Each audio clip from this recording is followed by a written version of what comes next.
Marty Lafferty.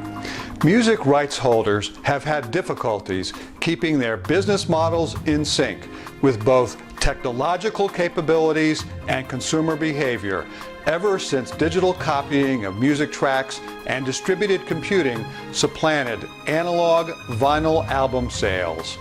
Once it became possible to make perfect digital replicas of songs by burning CDs, for example, and simply click to distribute them without degradation to millions of listeners for instant streaming or easy downloading, methods for monetizing music had to change.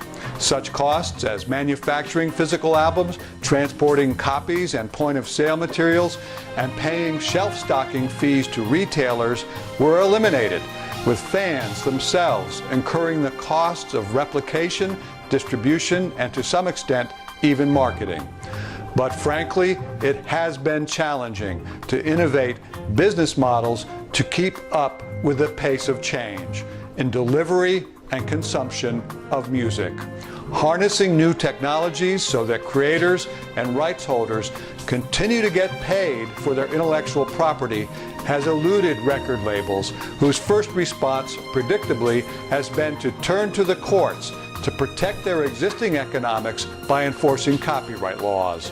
The second response has been to turn to lawmakers to change laws when enforcement activities have seemed insufficient. And indeed, technology pioneers in the areas of file sharing, streaming, and social media have all been the targets of legislative as well as judicial system assaults by music interests. Now YouTube is being targeted, which has in recent years taken the place that the original MTV held as an effective way to promote music videos and market new artists.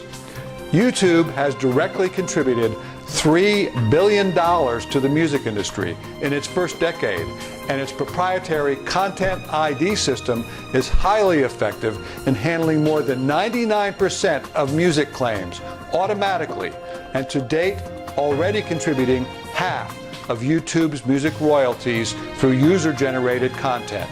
The DCIA believes YouTube is on a path to provide not only an extremely innovative, but also an enormous music income generator, leveraging the dual revenue streams of subscription fees and advertising payments.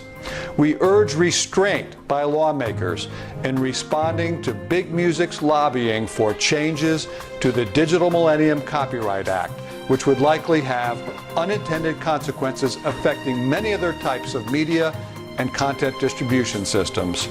It should also be noted by lawmakers and industry observers that this year YouTube is engaged in a renegotiation of its licensing arrangements with the major labels. Share wisely and take care.